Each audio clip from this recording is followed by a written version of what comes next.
Permettez-moi de vous souhaiter la bienvenue à Marrakech pour cette concertation assez unique autour de l'initiative lancée par Sa Majesté le roi Mohammed VI, que Dieu l'assiste, afin de favoriser l'accès des pays du Sahel à l'océan Atlantique.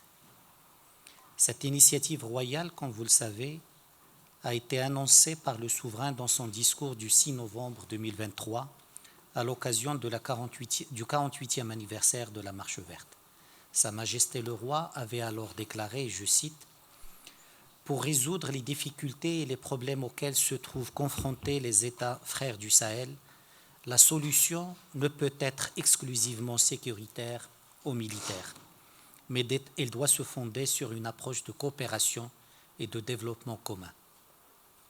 Ainsi, pour favoriser l'accès des États du Sahel à l'océan Atlantique, nous proposons le lancement d'une initiative à l'échelle internationale. Néanmoins, pour qu'une telle proposition aboutisse, il est primordial de mettre à niveau les infrastructures des États du Sahel et de les connecter aux réseaux de transport et de communication implantés dans leur environnement régional. » Fin de citation. Cette initiative royale inédite est l'expression la plus récente de la vision royale pour l'Afrique. Chers frères, mesdames et messieurs, pourquoi le Sahel et pourquoi le Maroc? Nous aurions pu nous contenter d'un « parce que c'est vous et parce que c'est nous », comme disait Montaigne en définissant l'amitié. Mais il y a tant d'autres raisons, substantielles et pragmatiques, qui font de l'initiative de Sa Majesté le roi Mohammed VI la promesse d'un tournant stratégique pour nos pays. La première de ces raisons est la tradition de coopération, d'entraide et de solidarité qui a toujours existé entre le Maroc, les souverains du Maroc et les pays du Sahel. C'est que les défis du Sahel sont aussi les nôtres au Maroc, par les lois du voisinage, du bon voisinage, du voisinage loyal et du vieux voisinage. Depuis les temps médiévaux, nos pays entretiennent des liens solides et constants, politiques, humains, commerciaux, culturels et confessionnels. Sa Majesté le roi Mohammed VI a toujours valorisé et promu ces liens. Aujourd'hui, l'initiative royale s'inscrit dans le prolongement d'un engagement actif et solidaire du royaume et du souverain personnellement aux côtés des pays frères du Sahel. Dès le début de son règne, Sa Majesté le roi prend en 2000 la décision historique d'annuler la dette de tous les pays du Sahel et d'exonérer leurs produits de droits de douane à l'entrée du marché marocain. Le souverain a effectué pas moins de 5 visites dans les pays frères du Sahel, avec à chaque fois une communion authentique avec les populations et le lancement de grands projets socio-économiques impactants. En 2016, le souverain prend l'initiative de créer la commission climat pour le Sahel, à l'occasion du sommet africain pour l'action tenu ici même à Marrakech en marge de la COP22. Depuis, le souverain porte une attention particulière à la mise en œuvre des recommandations de cette commission. Au plus fort de la pandémie du Covid-19, en juin 2020, les 4 pays du Sahel ont été en tête des 21 pays africains frères qui ont bénéficié du don royal d'aide médicale d'urgence composé d'équipements anti-Covid qui étaient excessivement rares à ce moment. Aujourd'hui, c'est la bienveillance royale qui fait des ressortissants des pays frères du Sahel les premiers bénéficiaires des formations dans les instituts marocains.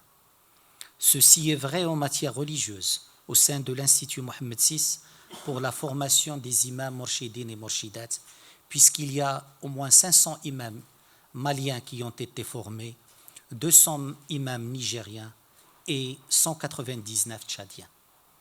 C'est le cas aussi pour les établissements publics d'enseignement supérieur marocains, où le total des boursiers originaires du Sahel s'élève en cette année académique à 741 étudiants pour le Mali, 478 pour le Niger, 493 pour le Burkina et 374 pour le Tchad. Le propos de ce rappel n'est pas d'être exhaustif, d'abord parce qu'on ne peut pas l'être, et ensuite et surtout parce que Sa Majesté le roi Mohammed VI a toujours voulu que le Maroc, et je cite, partage ce qu'il a sans ostentation. Fin de citation. Le propos ici est simplement et humblement de capitaliser sur une tradition de coopération solidaire pour démontrer une triple conviction qui sous-tend l'approche royale. La première est que pour le souverain, le Sahel n'est pas et n'a jamais été une région comme une autre, encore moins une simple ère de transition entre l'Afrique du Nord et l'Afrique subsaharienne. Région nodale, le Sahel est un gisement stratégique de l'économie mondiale et un épicentre de paix et de sécurité régionale. Il est une aire géostratégique à part entière, avec son capital humain et économique, avec ses spécificités politiques et sociologiques et avec ses contraintes sécuritaires et environnementales. La seconde conviction de ce triptyque est que Sa Majesté le Roi, que Dieu l'assiste, a toujours cru au potentiel des pays du Sahel. Là où beaucoup voient des problèmes, Sa Majesté le Roi voit des opportunités. Là où d'aucuns parlent de désespoir, Sa Majesté le Roi décèle le potentiel. Et là où certains optent pour des solutions de facilité, Sa Majesté le Roi préconise des traitements de fond pour développer des solutions réelles. C'est pour cela, et c'est là la troisième conviction, c'est pour cela que Sa Majesté le Roi défend que le développement est la clé des problèmes du Sahel. Seul le développement est holistique, alors que le sécuritaro-militaire, aussi important qu'il soit, reste parcellaire. Seul le développement apporte une réponse spécifique qui ne fait fi ni de l'environnement propre aux pays du Sahel, ni de leur souveraineté politique et décisionnelle. Seul le développement porte une réponse véritablement endogène qui tranche avec le plaquage de solutions externes et les réalités externes sur les réalités locales et qui, et l'histoire l'a montré, génère des difficultés à retardement et handicape l'émergence de solutions durables. En somme, l'initiative royale propose de repenser le paradigme et de construire ensemble des solutions créatives et courageuses. Au commerce mercantile, le souverain préfère l'investissement créateur, véritable de richesse commune et durable. À l'assistanat anesthésiant, le souverain préfère les projets structurants et gagnant-gagnant. Et à l'implacable force du tout sécuritaire, le souverain mise sur l'insoupçonnable puissance de la formation des esprits. Chers frères, l'objet de notre réunion aujourd'hui est de mener une réflexion active, collective et concrète sur comment traduire l'initiative royale dans la réalité, comment planifier sa mise en œuvre, comment l'inscrire dans la politique et stratégie nationale et comment mobiliser des partenaires autour de cette initiative avec ce prérequis impératif. Il n'y a pas de solidarité qui tient la durée sans un investissement dans des relations politiques étroites, combinées à des partenariats économiques gagnant-gagnant et avec un impact social et concret au service des populations locales. Dans cette ligne, l'initiative royale est la promesse que le Maroc apporte toute son énergie, mobilise tous ses efforts et partage tout son savoir-faire. Il s'agit de soutenir les partenaires du Sahel pour libérer les énormes potentialités de la région et ainsi accélérer la croissance et le développement durable et inclusif des économies de la région. C'est cela la philosophie de la vision royale, exprimée d'ailleurs à l'occasion du 29e sommet de l'Union africaine pour, et je cite, l'émergence d'une nouvelle Afrique, une Afrique forte, une Afrique audacieuse, qui prend en charge la défense de ses intérêts, une Afrique influente dans les concerts des nations. Fin de citation.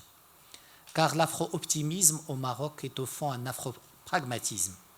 En l'occurrence, il est fondé sur la conviction que la région du Sahel peut devenir un des pôles de croissance et de développement en Afrique, et l'on a les moyens.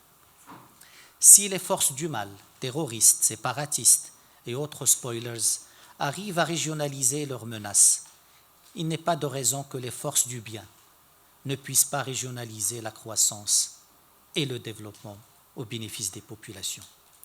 C'est tout l'objectif que s'assied l'initiative de Sa Majesté le roi Mohammed VI, que Dieu l'assiste, pour favoriser l'accès des pays frères du Sahel à l'océan Atlantique. Car il serait inconcevable aujourd'hui qu'un terreau aussi fécond que le Sahel puisse demeurer enclavé faute de solidarité et d'audace. Sa Majesté le Roi l'a dit, l'Afrique doit faire confiance à l'Afrique. Alors faisons-le au Sahel d'abord. Je vous remercie.